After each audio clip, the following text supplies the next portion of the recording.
Thank you for volunteering to serve as a cyber usher. This is a crucial role that helps ensure our Zoom worship experience remains both meaningful for all participants and safe from potential disruptions or Zoom bombers.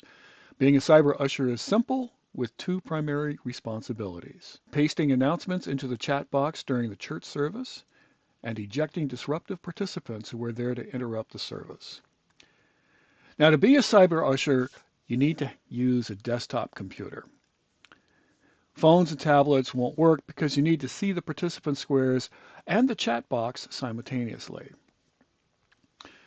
You'll receive an email on Wednesday or Thursday prior to Sunday that you are ushering. The subject line will likely say Sunday. The two important attachments for you are the order of worship and the greeter script. The script contains the text to be pasted into the chat. It'll have red instructions indicating when to paste each part, like during the welcome or the invitation to action, etc. Scan the entire greeter script to understand the timing for posting each announcement. The first notice serves as a welcome and introduces you as the cyber usher. Make sure to change the placeholder your name with your name. After modifying the greeter script, save it in a location where you can easily copy and paste it on Sunday. Now on Sunday, you want to log in early. Log in at around 9:30 a.m. This way we can make you co-host. You need to be co-host in order to eject people who are being disruptive. You do not have to be stuck at your computer between then and the time that worship service starts. If you need to finish breakfast or do other things, you may do that. We just need you logged in so we can make you a co-host. To set things up, you'll want to open up the chat box in the participants list. You'll want to open up your greeter script and position it so you can easily copy and paste from it into the chat box. You want to change your view by going to the top of the screen and selecting side-by-side gallery view. The majority of our worshipers will have arrived by the first reading.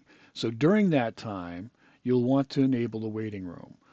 Once the waiting room has been enabled, you'll want to closely monitor the participants window. People joining the meeting after the waiting room has been enabled will show up on the participants window at the top under the heading Waiting Room. Hover over the name to see admit or remove. Click on admit to let them into the meeting. If you do not recognize the name of the person that's trying to join, you can take a look at the participants list that was sent to you via email. Participants who are not on the list might be newcomers or returning members, but they are worth watching just in case. During the postlude, you'll want to lock the meeting. This option is in the host tools near the share button. Locking the meeting prevents anyone from joining, allowing you to stop monitoring the participants list. We rarely get a Zoom bomber.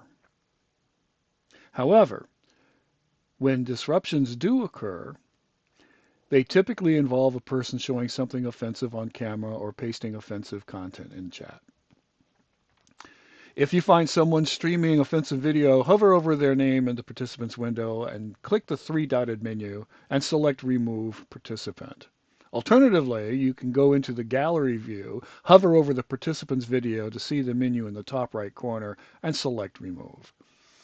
If a participant uses their opportunity to unmute to say offensive words, use the same process of removing the participant that we just spoke of.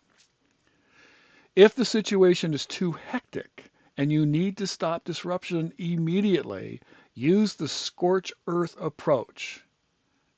Click the security button on the bottom of the Zoom window, click Suspend Participant Activities, which is usually in red, and this will stop the share screen, turn off everyone's video, and mute everyone's microphone. The chat will also be frozen. This will give you time to remove the offending people. It is very unlikely that you will have to remove anyone, but it's important to know how just in case. Again, thank you very much for stepping up to be a cyber usher. I will be there as producer to backstop you, so you may see me admit people or you might see me kick people out before you get a chance to. That's just backup just in case.